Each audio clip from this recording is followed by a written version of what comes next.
Welcome everyone. आप सभी का स्वागत है हमारे यूट्यूब चैनल हिंदी शिक्षा संगम में।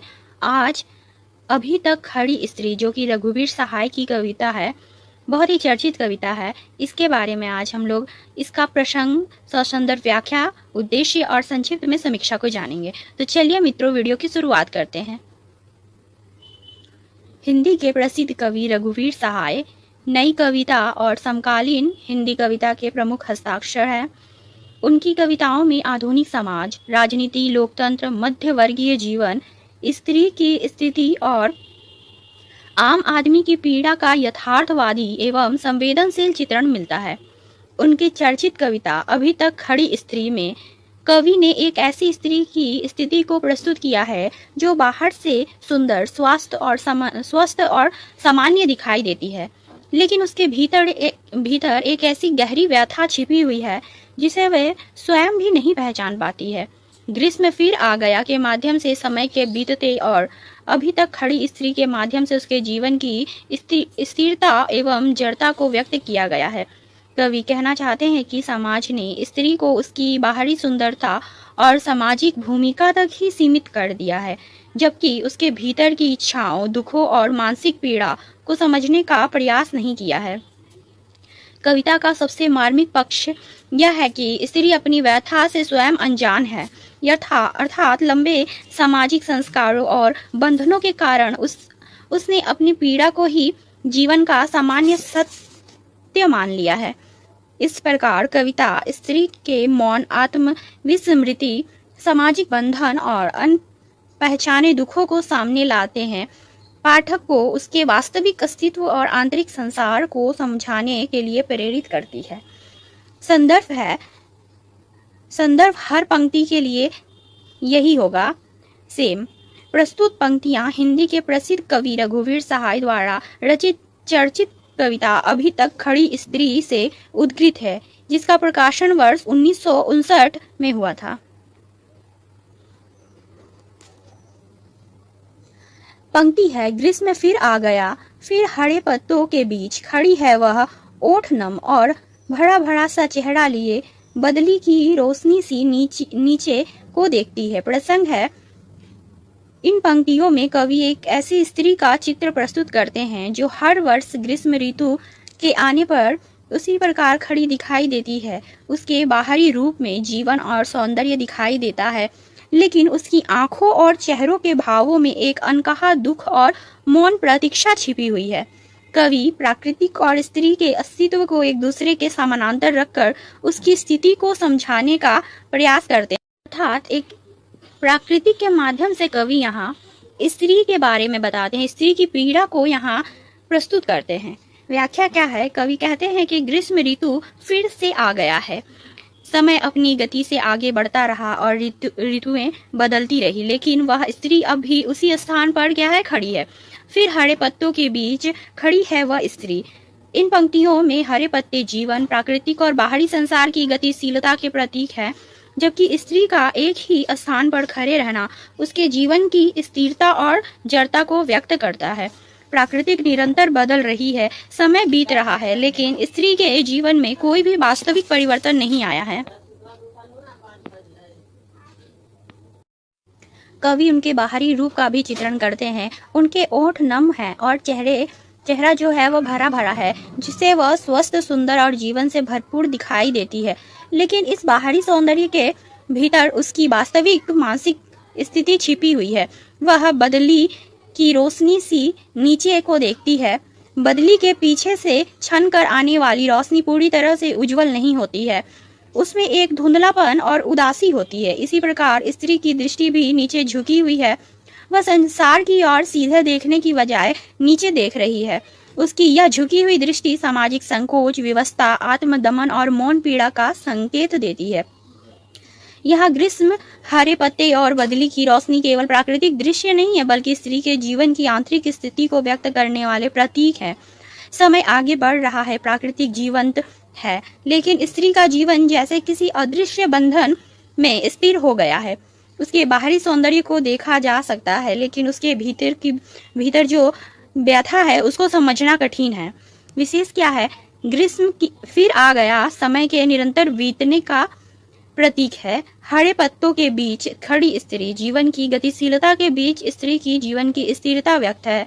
नम होठ और भरा भरा चेहरा स्त्री के बाहरी सौंदर्य और स्वस्थ दिखाई देने का संकेत है।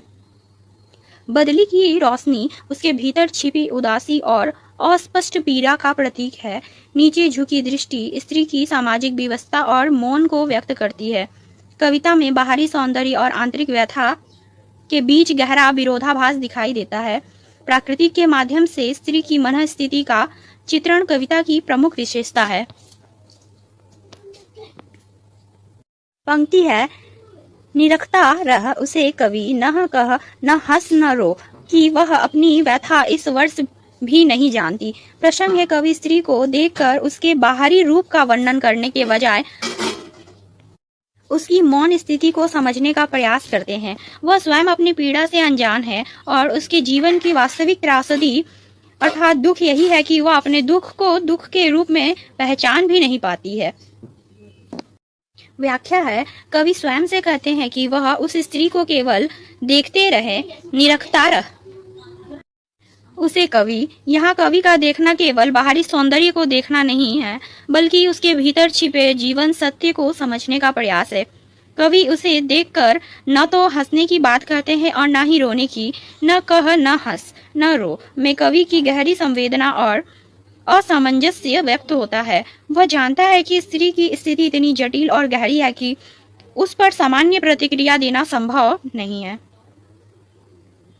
कवि की सबसे मार्मिक बात अंतिम पंक्ति से सामने आती है, वह अपनी व्यथा इस वर्ष भी नहीं जानती है। इसका अर्थ है कि स्त्री अपनी जीवन की पीड़ा से स्वयं परिचित नहीं है। वह जिस सामाजिक व्यथा में जी रही है उसमें उसके लिए दुख, त्याग, मौन और सहनशीलता सामान्य जीवन का हिस्सा बन चुका है। उसे यह एहसास तक नहीं है कि उसकी इच्छाएं दबाई गई है, उसकी स्वतंत्रता सीमित है और उसके भीतर कोई अनकही पीड़ा मौजूद है। यह स्थिति स्त्री की सबसे बड़ी विडंबना है। यहाँ कवि केवल उस स्त्री की बात नहीं कर रहे हैं, बल्कि उस असंख्य स्त्रियों की ओर संकेत करते हैं जो सदियों से सामाजिक परंपराओं, पारिवारिक अपेक्षाओं और पुरुष प्रधान व्यवस्था के बीच अपने वास्तविक अस्तित्व को भूलती रही है। वे अपनी पीड़ा को पहचानने और उसके विरुद्ध आवाज उठाने के बजाय उसे जीवन की स्वाभाविक स्थिति मान लेती है। विशेष क्या है? विशेष है निरखता रह उस कवि में कवि की संवेदनशील दृष्टि दिखाई देती है। न कह न हंस न रो में मौन और असामंजस्य की स्थिति दिखाई देती है। अंतिम पंक्ति अपनी व्यथा इस वर्ष भी नहीं जानती कविता का केंद्रीय भाव है। स्त्री की सबसे बड़ी त्रासदी उसके दुख का अचेतन और अनपहचाना रह जाना है। कविता स्त्री के बाहरी सौंदर्य के बजाय उसके अंतर्मन की पीड़ा को देखने का आग्रह करती है। कवि स्त्री को दया की वस्तु नहीं बनाती है, बल्कि उसके भीतर छिपे हुए मौन सत्य की ओर संकेत करते हैं जिसे वह स्वयं भी नहीं पहचान पाती है। कविता का अंत पाठक को त्रासदी स्त्री की सामाजिक स्थिति पर गंभीरता से विचार करने के लिए बाध्य करता है। रघुवीर सहाय की कविता अभी तक खड़ी स्त्री की समीक्षा। रघुवीर सहाय की कविता अभी तक खड़ी स्त्री आकार में छोटा है, किंतु अर्थ और संवेदना की दृष्टि से अत्यंत ही गहरी कविता है। 1959 के सामाजिक सांस्कृतिक परिवेश को ध्यान में रखकर देखने पर यह कविता भारतीय समाज में स्त्री की स्थिति, उसके मौन और आत्मविस्मृति और उसके भीतर छिपी हुई अनपहचानी पीड़ा को अत्यंत ही सूक्ष्मता से सामने लाती है। स्वतंत्रता प्राप्ति के बाद भी भारत एक नए राष्ट्र के निर्माण की प्रक्रिया में था। संविधान ने स्त्रियों को समानता और अधिकार प्रदान किए थे तथा शिक्षा और सामाजिक सुधार के प्रयास भी चल रहे थे, लेकिन सामाजिक जीवन में पारंपरिक पितृसत्तात्मक सोच अभी भी गहराई से मौजूद थी। अधिकांश स्त्रियों का जीवन परिवार, विवाह, घरेलू जिम्मेदारियों और सामाजिक मर्यादाओं में बंधा हुआ था। ऐसे समय में रघुवीर सहाय ने स्त्री को केवल सौंदर्य या पारिवारिक भूमिका के रूप में देखने की बजाय उसके भीतर छिपे हुए मौन और दुख को भी पहचानने का प्रयास किया है। कविता की शुरुआत ग्रीष्म फिर आ गया से होता है। यह पंक्ति केवल ऋतु परिवर्तन की सूचना नहीं देती है, बल्कि समय में लगातार बीतते जाने का संकेत भी है। एक वर्ष बीत गया और फिर ग्रीष्म आ गया, लेकिन फिर भी फिर हरे पत्तों के बीच खड़ी है वह स्त्री अब भी उसी स्थिति में खड़ी है। यहाँ प्राकृतिक गतिशील है कि ऋतु बदलती है और समय आगे बढ़ता है, लेकिन स्त्री का जीवन जैसे एक ही स्थान पर ठहर गया है। इस प्रकार खड़ी स्त्री उस सामाजिक जड़ता का प्रतीक बन जाता है जिसमें स्त्री का जीवन बाहरी रूप से चलता हुआ दिखाई देता है, लेकिन उसके अस्तित्व में वास्तविक परिवर्तन नहीं आता है। 1959 के भारतीय समाज में स्त्री की शिक्षा और स्वतंत्रता के अवसर बढ़ रहे थे, फिर भी पारंपरिक सामाजिक संरचनाएं उसके जीवन को सीमित कर रही थी। कविता इसी विरोधाभास को प्रतीकात्मक रूप में व्यक्त करती है। कवि स्त्री के बाहरी सौंदर्य का वर्णन करते हुए कहते हैं कि होठ नम और भरा भरा सा चेहरा लिए इस पंक्तियों में स्त्री का स्वस्थ और आकर्षक बाहरी रूप दिखाई देता है, लेकिन कवि केवल उसके बाहरी सौंदर्य पर नहीं रुकते हैं, वह उसके झुकी हुई दृष्टि को देखते हैं, बल्कि बदली की रोशनी सी नीचे को देखती। यहाँ नीचे देखना केवल शारीरिक मुद्रा नहीं है, बल्कि स्त्री की मानसिक और सामाजिक स्थिति का प्रतीक है। वह अपने जीवन, इच्छाओं और भविष्य की ओर स्वतंत्र दृष्टि से देखने के बजाय झुकी हुई है। बदली की रोशनी में भी एक प्रकार की धुंधलापन है जो उसके जीवन की अस्पष्टता और भीतर छिपी हुई उदासी को व्यक्त कराता है। इस प्रकार कवि बाहरी सौंदर्य और आंतरिक पीड़ा के बीच एक गहरा विरोधाभास स्थापित करते हैं। कविता की सबसे महत्वपूर्ण विशेषता यह है कि कवि स्त्री के दुख को उसके बाहरी रूप से पहचानने का प्रयास करते हैं, लेकिन वह स्वयं अपनी पीड़ा से अनजान है। कवि कहते हैं कि निरखता रह उसे कवि, न कह न हंस न रो। यहाँ कवि की दृष्टि अत्यंत संवेदनशील है। वह स्त्री को देखकर न तो केवल उसकी सुंदरता की प्रशंसा करना चाहता है और न ही उसके प्रति दया दिखाना चाहता है, वह केवल उसे समझना और उसकी स्थिति को महसूस करना चाहता है। न कह न हंस न रो पंक्ति में कवि की गहरी और सामंजस्यपूर्ण संवेदना दिखाई देती है, क्योंकि स्त्री की पीड़ा इतनी गहरी और अनकही है कि उस पर सामान्य प्रतिक्रिया देना संभव नहीं है। कविता की अंतिम पंक्ति, वह अपनी व्यथा इस वर्ष भी नहीं जानती, अर्थात जो इस वर्ष है या साल है, इस साल भी वह अपनी व्यथा को नहीं पहचान पाती, अपने दुख पीड़ा को नहीं जान पाती है। पूरी कविता का केंद्रीय बिंदु है ये जो पंक्ति है, वह अपनी व्यथा को इस वर्ष भी नहीं जान पाती है। यहाँ कवि की स्त्री की सबसे बड़ी त्रासदी को सामने लाते हैं, वह अपने दुख को पहचानती ही नहीं है। सामाजिक संस्कारों, पारिवारिक अपेक्षाओं और पितृसत्तात्मक व्यवस्था ने उसके भीतर यह भावना पैदा कर दी है कि त्याग करना, चुप रहना, सहना और अपनी इच्छाओं को दबाना ही उसके जीवन का स्वाभाविक हिस्सा है। अर्थात यहाँ पे कहने का मतलब यह है कि एक स्त्री को ऐसी शिक्षा दी जाती है कि उसे ना अधिक बोलना है, ना हंस के बोलना है, चुप रहना है, जो आगे वाला बोल रहा है उसे सुन लेना है चुपचाप, उसके प्रति कोई प्रतिक्रिया नहीं देना है। ऐसी स्थिति एक स्त्री के सामने उत्पन्न कर दी जाती है, जिसके कारण वह स्त्री इस विवश में आकर वह कुछ नहीं कर सकती है और अपने जो मन की इच्छाएं हैं उसे दबा कर बैठ जाती है। इसलिए वह अपनी वास्तविक व्यथा को व्यथा के रूप में ही पहचान नहीं पाती, अर्थात वह जो उसका रियल जो दुख है वह उसे भी नहीं पहचान पाती है। 1959 के संदर्भ में यह स्थिति विशेष रूप से महत्वपूर्ण है, क्योंकि उस समय स्त्री मुक्त और नारीवादी चेतना की तरह आज की तरह व्यापक सामाजिक विमर्श का हिस्सा नहीं बनी थी। ऐसे में कविता स्त्री के भीतर छिपी उस पीड़ा की ओर संकेत करती है जिसे समाज तो दूर स्वयं स्त्री भी पहचानने में असमर्थ है। कविता का शीर्षक है अभी तक खड़ी स्त्री, भी अत्यंत ही अर्थपूर्ण है। इसमें अभी तक शब्द समय के लंबे अंतराल और परिवर्तन की प्रतीक्षा का संकेत देता है, जबकि खड़ी शब्द स्त्री के जीवन की स्थिति और जो निष्क्रियता है उसको व्यक्त करता है। वह बरसों से खड़ी है, ऋतुएं जो है बदलती है, समय गुजरता है, लेकिन उसकी स्थिति में कोई भी सार्थक परिवर्तन नहीं आता है।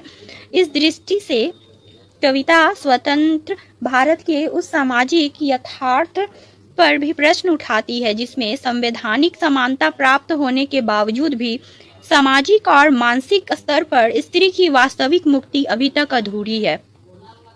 अर्थात मानसिक रूप से स्त्री को अभी तक क्या मुक्त नहीं किया गया है, वो अभी भी मानसिक पीड़ा का शिकार होती रहती है। शिल्प की दृष्टि से भी कविता अत्यंत ही प्रभावशाली है। रघुवीर सहाय ने बहुत ही कम शब्दों में गहरी सामाजिक व्यंजना उत्पन्न की है।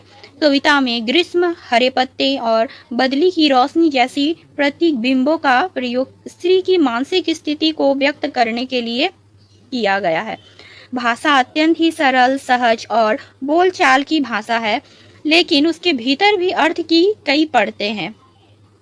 कविता में कोई भी लंबा विवरण या प्रत्यक्ष सामाजिक भाषण नहीं है। इसके बजाय कुछ छोटे छोटे चित्रों और संकेतों के माध्यम से स्त्री के पूरे जीवन की त्रासदी को व्यक्त किया गया है। यही इसकी काव्यात्मक शक्ति है। निष्कर्ष क्या है? समग्र रूप से अभी तक खड़ी स्त्री 1959 के भारतीय समाज में स्त्री की स्थिति की एक सूक्ष्म और मार्मिक समीक्षा प्रस्तुत करती है। यह कविता उस समय के उस सामाजिक व्यवस्था को प्रश्नांकित करती है, मतलब प्रश्न करती है उस व्यवस्था से जिसमें स्त्री का बाहरी रूप दिखाई देता था, लेकिन उसकी आंतरिक व्यथा अदृश्य बनी रहती थी। रघुवीर सहाय ने स्त्री को केवल पीड़िता के रूप में ही प्रस्तुत नहीं किया है, बल्कि उसके अपने दुख से अनजान होने की स्थिति को भी गहरी त्रासदी के रूप में देखा है। कविता का मूल प्रश्न यही है कि यदि कोई व्यक्ति अपनी पीड़ा को पहचान ही न पाए तो वह उससे मुक्ति की दिशा में कदम कैसे बढ़ाएगा। इस प्रकार यह कविता 1959 के सामाजिक संदर्भ में स्त्री के मौन, आत्मविस्मरण और सामाजिक जड़ता का अत्यंत ही प्रभावशाली काव्यात्मक दस्तावेज है।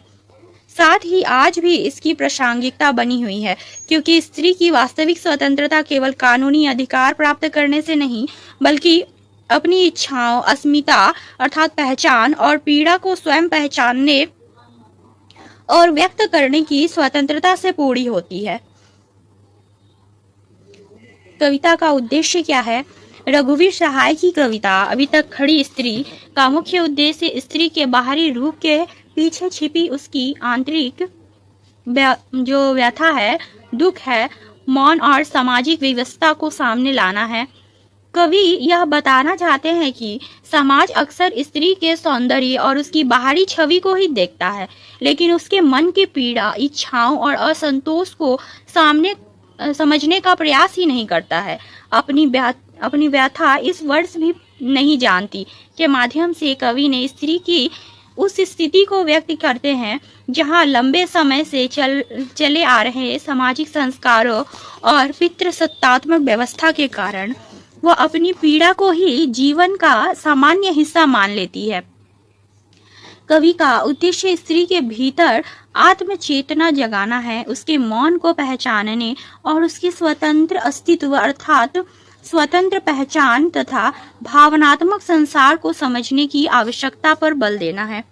इस प्रकार कवि स्त्री को केवल देखने या उसके सौंदर्य का मूल्यांकन करने के बजाय उसके मन और जीवन की वास्तविकता को समझने का संदेश देते हैं। तो यह थी मित्रों उद्देश्य। अब यह कविता आज भी प्रासंगिक है, क्यों है इसके बारे में जानेंगे, इसकी प्रासंगिकता पे बात करेंगे। तो रघुवीर सहाय की कविता अभी तक खड़ी स्त्री आज के समय में भी अत्यंत प्रासंगिक है, अर्थात अत्यंत चर्चित है। आधुनिक समाज में स्त्री की शिक्षा, रोजगार और कानूनी अधिकारों के अनेक अवसर प्राप्त हुए हैं, फिर भी सामाजिक दबाव, लैंगिक भेदभाव अर्थात पुरुष स्त्री में भेदभाव, पारिवारिक अपेक्षाओं और मानसिक असमानताएं पूरी तरह से समाप्त नहीं हुई है।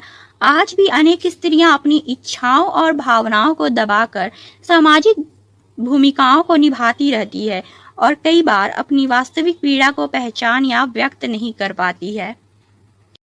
कविता की खड़ी स्त्री आज भी उन महिलाओं का प्रतीक मानी जा सकती है जो समय के बदलने के बावजूद भीतर से किसी अदृश्य बंधन में स्थिर है। इसलिए कविता आज के समय को यह सोचने के लिए प्रेरित करती है कि स्त्री की वास्तविक मुक्ति केवल बाहरी अधिकारों तक सीमित नहीं होना चाहिए, बल्कि उसे अपनी अस्मिता, इच्छाओं, भावनाओं और व्यथा को पहचानने तक स्वतंत्र रूप से व्यक्त करने का अधिकार भी मिलना चाहिए।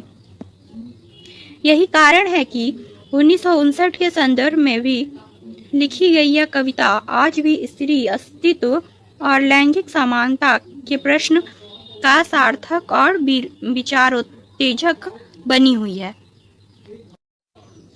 तो यह थी मित्रों अभी तक खड़ी स्त्री कविता की ससंदर्भ व्याख्या। आशा करती हूँ कि आपको वीडियो पसंद है तो वीडियो को लाइक शेयर करें। चैनल पर नए हो तो चैनल को सब्सक्राइब कर लीजिए। मिलते हैं अगले वीडियो में, तब तक के लिए धन्यवाद।